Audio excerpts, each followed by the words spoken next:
여러 가지 의문이 남습니다. 김정은 독살됐습니다. 근데 왜 대낮에, 왜 공항에서 또 여성이라? 이야기 계속 알아보겠습니다. 자, 그러면요, 시작해보겠습니다. 이세영 기자, 여러 가지 궁금증인데 간략하게 지금까지 있는 상황 좀 정리 좀 해주십시오. 네, 우리 시간으로 2월 13일입니다. 2월 13일 그저께죠. 그리고 그저께 오전 9시에 사건이 발생했습니다. 동남아시아에서 싱가포르가 함께 가장 대표적인 허브 국가죠. 말레이시아 수도 쿠알라룸푸르 국제공항에서 사건이 발생했는데 네. 두 명의 젊은 여성, 북한의 공작원으로 추정이 되는 두 명의 북한 여성이 김정남과 접촉을 했고 네. 독극물, 그러니까 독성 성분이 강한 스프레이를 이용해서 김정남의 얼굴에 스프레이를 분사를 했고 그 이후에 김정남이 굉장히 어지럽다, 힘들다 뭐 이런 얘기를 하면서 그 병원에 가야 되겠다는 얘기를 했고 병원으로 이송하는 중간에 사망한 것으로 지금까지 사건이 전해지고 있습니다. 자, 아래쪽에 있는 쿠알라룸푸르 국제공항에서 스프레이를 맞고 이제 독극물 때문에 이제 이송되는 중간에 급사했거든요. 자, 이게 독을 사용한다. 이런 거는 어떻습니까? 안찬일 소장님. 네. 독을 사용했다, 저격했다, 뭐 암살, 뭐 이렇게 봐야 될 것 같은데 지금 상황 보면 어떠세요? 일단 부검 중이잖아요. 그렇죠. 부검 중이라 뭐 독의 성분이 나오겠습니다만 뭐 독 성분이 북한 독 다르고 뭐 다른 삼국독 다른 건 아닙니다. 그래서 네. 뭐 독 성분 가지고 북한이다 아니다 판명하기는 어렵지만 네. 일단 북한이 2009년에 정찰총국을 창설하면서 네. 노동당 연락부라든지 뭐 작전부라든지 이걸 흡수했기 때문에 그때 네. 주로 이제 공작원들을 남자보다는 여자를 활용하는 그래서 테러, 암살, 여인 암살 이런 것들을 여성 공작원들을 통해서 했다는 측면에서 저것은 북한이 유력시 지금 네. 의심 대상으로 유력시 되는 것입니다. 자, 지금 보니까요, 자, 현지 병원 같습니다. 자, 이세영 기자. 일단 말레이시아 언론 보니까 김정남 피살한 용의자 한 사람 체포됐다 나오는데 베트남 국적이라고 설명한다는데 현재까지 뭐 100% 확인됐다고 보기 좀 어려운 거죠. 네, 100% 확인됐다고 보기는 어렵고 그 여성, 그러니까 김정남을 피살하는데 관여했던 것으로 추정되는 여성을 태웠던 택시 기사를 조사하면서 말레이시아 당국이 베트남 국적일 가능성이 높다고 발표를 이야기가 나왔습니다. 왜 그러냐면 이제 택시 기사가 베트남 국적이라는 말을 여성들이 했다 이런 얘기를 전하면서 그게 확인이 됐는데 지금 잡힌 사람들 중에서 일단 검거된 사람 중에서도 베트남 국적인 것으로 현지 언론에서 발표를 하고 있습니다. 자, 김정남 시장님. 네. 과거에 우리가 기억하지 않습니까? 바로 파기 폭발 사건범 네. 김현희가 네. 일본 여권을 가지고 네.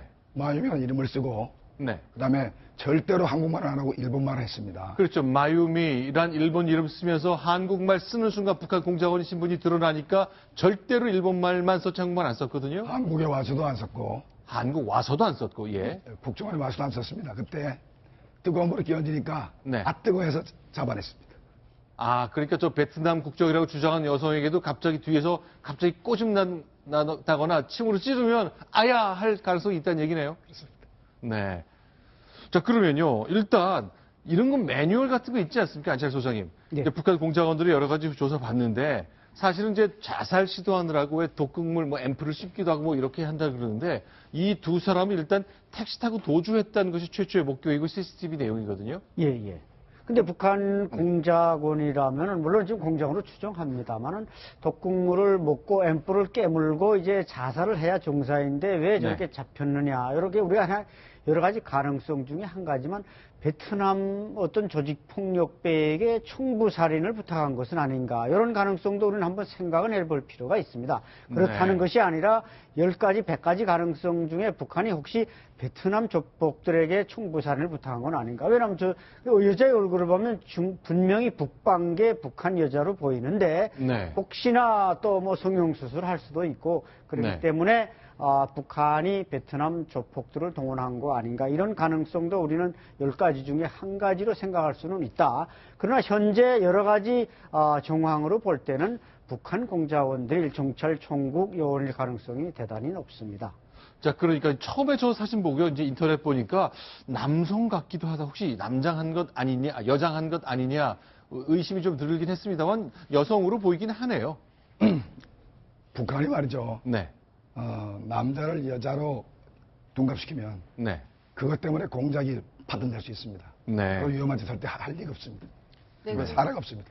그런데 아주 그 키가 큰 모습 네. 포착이 됐죠. 그리고 네. 화장을 짙게 했다. 네. 이것은 분명히 굉장히 그 괴력을 이용해서 김정은의 체격이 그렇게 작은 것이 아님에도 불구하고 네. 한 번에 제압이 가능했다는 것, 이런 점들을 들어서 이 체격이 큰 날씬한 어떤 남성이 아주 화장을 짙게 한 것 아니냐, 이런 의문도 제기되기는 했습니다. 네, 일단 일본 언론에서는 일본 정부 관계자를 인용했는데 교도통신 보도죠. 이세영 기자. 네, 그렇습니다. 일본 그 교도통신 보도가 오늘 오전에 나왔었고요. 오전 점심 무렵에 나왔었는데 그 용의 여성, 그러니까 김정남 피살에 관여된 것으로 추정이 되는 2명의 여자가 이미 사망했을 수 있다. 이런 정보들이 흘러나왔었습니다. 그런데 일본 정보기관이라든가 일본 매체가 굉장히 신중하게 기사를 쓴 것으로 저희가 알고 있는데 어쨌건 두 사람 사망 가능성 차원이지만 얘기를 했지만 한 명 체포됐다는 것이 소식이 이제 현재 들려왔기 때문에 조금 더 시간이 지나봐야 좀 가닥이 잡힐 것 같습니다. 근데 김정문 교수님 궁금한 게요. 물론 이제 김정은 권부나 그 주변에서 볼 때는 김정남이라는 존재가 굉장히 껄끄럽지 않습니까? 그래서 제거하겠다는 시도가 과거에도 있었다고 저도 들었었는데 왜 이렇게 공항이라는 곳 여기 CCTV가 다 있잖아요. 사진 찍혔잖아요. 왜 거기서 그랬을까? 그게 바로 이제 의문점인데요. 네. 가장 하지 않아야 될 것을 했는데 만약에 이번에 놓쳤으면은 또 몇 년 동안 기다려야 될 겁니다. 왜냐하면 김정남이가 중국에 있는 동안은 암살할 수가 없죠. 그러니까 마카오에 있는 동안은 죽일 수가 없습니다. 그다음에 해외 여행하는 것도 사전에 포착하지 못하면 네. 공장으로 보낼 수가 없습니다. 네. 이번에는 분명히 말레이시아에 김정남이가 사업차 들어왔는데 네. 그 사업 파트너가 이제 대부분 다 북한 사람들입니다. 그렇겠죠. 그 사람들이 북한 당국에 김정남이 온다는 것을 밀고를 했고 네. 그걸 사전 첩보로 입수하고 공작원이 2월 6일 날 들어와서 일주일간 기다렸다가 네. 호스탐단 그 기회를 노렸겠죠. 네. 노렸는데 기회를 포착하지 못하다가 마지막에 비행기 타는 순간에 노려가지고 암살한 그런 사례로 봐야 되겠습니다. 자, 그런데요. 자, 일단 국가정보원이 오늘 국회에 와서 이제 여러 가지 설명을 내놨습니다. 왜 그랬을까? 여러 가지 설명이 내놨는데 그 중에 한 일단을 저희가 소개해 드리겠습니다. 이철우 국회 정보위원장의 설명입니다. 김정남 가족의 본처가 북경에 있고 아들 하나 있습니다. 그 다음에 마카오에 일남 일녀가 있습니다. 가족이 있고. 후처. 그래서 김한솔은 후처의 자식이고 이미 마카오에서 생활을 하고 있고 이 두 가족은 모두 중국 당국의 보호를 받고 있다고 합니다. 김정남은 그동안 활동하는 데 있어서 자금 문제는 어떻게 되느냐 하니까 그 전에 많이 준비를 해놨기 때문에 그렇게 불편한 점이 없었을 거로 생각한다. 이렇게. 자, 지금 두 가지를 얘기했는데, 근데 돈은 좀 충분히 있었을 것 같다 얘기를 했거든요. 근데 저가 항공 탄 것 때문에 혹시 돈이 쪼들린 것 아니냐 의문이 있었지만 일단 해결이 된 것 같고요. 김정남 일가 가족 얘기를 하는데 마카오, 싱가포르, 말레이시아 여러 가지 얘기를 다 섞어서 얘기해 주는군요. 네, 그렇죠. 지금 중국에 이제 빌라도 있고 거기 본처가 있고 마카오에는 후처가 있고 이제 그것이 이제 김한솔을 두 번째 부인으로 알고 있는데 네. 아마 김정일이가 여자가 이제 김호까지 4명이었는데 신통하게 김정남도 여자가 4명이다. 네. 하나의 설은 그 4명 중에 한 명은 우리 남한 여성이다. 이런 설도 있는데 네. 그것은 물론 확인된 것은 아닙니다. 이렇게 네. 볼 때 김정남의 생활은 상당히 방탕하고 네. 또 전자오락이나 이 도박을 즐기고 있기 때문에 상당히 그 돈의 그 소모가 높다는 것이죠.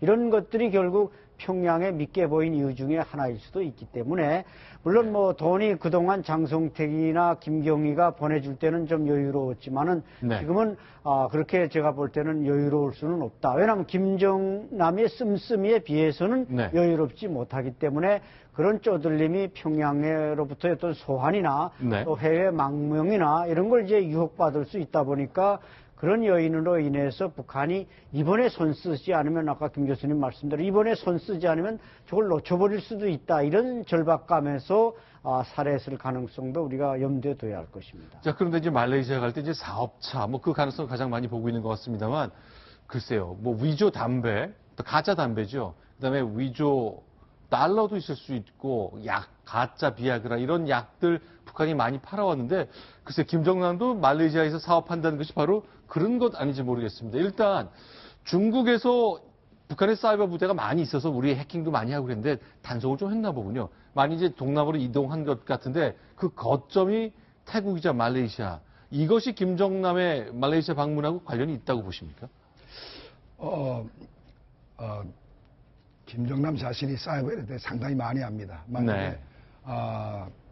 말레이시아에 있는 사이버 부대가 김정남이한테 어떤 오더를 받아가지고 자기네가 이제 프로그램 만들어서 김정남이 주면 김정남이가 이제 외국 기업에다가 팔 수 있는 그런 사업도 될 수 있기 때문에 그 사이버 부대 자체가 김정남이가 말레이시아를 방문한 그런 어떤 그 근거가 될 수도 있고 네. 아니면 뭐 북한 노동자들을 활용해서 무슨 뭐 어떤 공장에 그 이렇게 건설을 하고 김정남이 그런 그 사업 그 미끼에 밀려가지고 이번에 들어왔다가 이렇게 당한 거 아닌가 이런 생각이 됩니다. 근데 이제 일단 이제 김정남의 존재가 이제 김정은한테는 껄끄럽기 때문에 언제든지 없애겠다는 생각이 있을 것 같아서 중국 정부가 그동안 좀 보호한다는 보도가 좀 이어졌거든요. 말레이시아까지는 어떻게 할 수 없었던 겁니까? 네, 결과적으로 지금 그렇게 드러났고 중국 네. 본토에 있을 때와 아무리 보호를 철저히 한다고 해도 외국 나갔을 때는 차원이 다를 겁니다. 중국 정부도 외교 관계가 있고 이런 부분들이 여러 가지 복잡하기 때문에. 그리고 지난해 3월 김정남에 대한 밀착 경호 프로그램이 중단됐다는 얘기가 나오고 있습니다. 네. 그게 이제 사드 미사일 방어 체계 배치 문제나 이런 것 때문에 북한과 중국의 관계가 좀 가까워지면서 네. 김정남에 대해서도 중국의 보호가 이전만큼 아주 강하지는 않았다, 많이 좀 풀렸다 이런 상황에서 이제 이런 오늘 그 전해진 소식 같은 사건들이 벌어진 그런 연장선에 있는 것 같습니다. 네. 자, 그런데 어쨌건 왜 이곳에 왔을까에 대한 궁금증 이제 좀 풀어야 될 숙제인 것 같고요. 왜 이렇게 급하게 죽였어야 됐을까? 이것도 좀 풀어야 될 숙제인 것 같습니다. 어쨌건 잡혔으니 이제 조사가 잡힌 게 맞다면 조사가 진행될 텐데 아까 뭐 뜨거운 물 끼얹고 침으로 찔러야 아야 아파 아이고 뭐 그래야 이제 드디어 자기가 필리핀 사람이 아니라 태국 사람이 아니라 북한 공작원이라는 걸 얘기할 수 있을 것 같은데 여성 공작원 얘기는 조금씩 후에 나눠봤으면 좋겠고요. 김정남에 대한 얘기를 좀 계속 나눠보겠습니다. 그동안 이제 기행도 많았고 저도 기억나는 게 예전에 디즈니랜드 간다고 가짜 여권 만들고 그랬잖아요. 이세영 기자 직접 김정남을 만난 적이 있잖아요. 네, 제가 2014년 9월 29일에 프랑스 파리에서 김정남을 만났습니다. 네, 당시 저는 이제 다른 부서에서 한국의 기업 활동을 취재를 하러 프랑스 파리를 갔었는데 그때 호텔에 이제 샹젤리제 근처에 있는 유명 호텔에 김정남을 봤다는 한국 사람들의 말을 듣고 네. 가서 새벽부터 이제 앞에서 호텔 식당 앞에서 대기를 하다가 아침 식사를 하러 가는 김정남을 만났습니다. 네, 지금 보니까 사진을 이거 당시 이제 이세영 기자가 썼던 건데 사진이 있네. 이건 어떤 장면인가요? 네, 이제 제가 김정남을 만나가지고 호텔 로비에서 이제 대화를 나눴습니다. 김정남이 피하지 않고 의외로 얘기를 잘 받아줬습니다. 그래서 얘기를 하고 이제 사진을 찍겠다고 했을 때 절대 안 된다고 굉장히 단호하게 이제 얘기를 했는데 네. 그때 몰래 이제 뒤에서 식당 들어가는 걸 하나 찍었고 따라 들어가서 얼굴 정면 사진을 찍는 상황에서 김정남이 얼굴을 빠르게 이제 이렇게 비키고 또 손으로 가린 그런 사진이었습니다. 그리고 당시에는 지금 그 붉은색 옷을 입고 긴 머리 있는 여자가 있죠, 맞은편에 동행을 하고 있었습니다. 네. 그런데 직접 만나서 대화를 해보시니까 어떻던가요? 뭐 북한 사투리를 좀 씁니까? 아니면 서울 말씨를 씁니까? 북한 억양은 거의 없고요. 아. 그리고 쓰는 단어도 상당히 우리가 쓰는 단어와 유사합니다. 예를 들어서 남조선이라고 안 하고 한국이라고 하고 아하. 북조선이라고 안 하고 또 북한이라고 하고 네. 그리고 제스처나 이런 것들이 사실 외국 생활을 오래 해서 그런지 몰라도 굉장히 자연스럽습니다. 또 가서 제가 물어봤을 때 뭐 아무 말도 안 하고 지나간다든지 피하는 게 아니라 네. 여기 호텔에 한국 분들이 많이 보여서 누군가가 미디어에 얘기할 수 있다는 생각은 했는데 결국 왔군요. 이런 식으로 어찌 보면 굉장히 좀 자연스럽게 받아들였습니다. 그 상황을. 근데 그 시점에 장성택이 처형된 것, 그러니까 그 김정남에게 고모부잖아요. 네네. 장성택 처형된 직후 시점이라 물어봤는데 그건 좀 반응이 어땠습니까? 근데 사실 저랑 이제 대화를 할 때 북한 상황 등에 대해서 물어봤을 때 비교적 담담하게 얘기를 했습니다. 그런데 이제 장성택 부위원장 자신의 고모부이며 또 북한 내에서 나름대로 자신의 후견자 역할을 했던 장성택이 한 10개월 전이었죠. 그 시점에서. 네. 전에 처형당한 그 얘기를 꺼내자 장성택 부위원장 사건에 대해서 어떻게 생각하냐는 말을 하자 굉장히 얼굴이 어두워졌고 정말 상상하기도 싫은 그런 슬픈 일이다, 트라우마다 이런 표정을 지으면서 이제 좀 그만하시라, 여기까지 하자 뭐 이런 식으로 이제 마무리를 지으려고 했습니다. 네, 그 김정남 결국 세월이 좀 흘렀고 몇 년 흐르는 동안 말레이시아에서 독살됐습니다. 북한의 공작은 소용으로 봅니다만 과연 이야기가 어떻게 계속 굴러갈지 계속 이야기를 좀 나눠보겠습니다.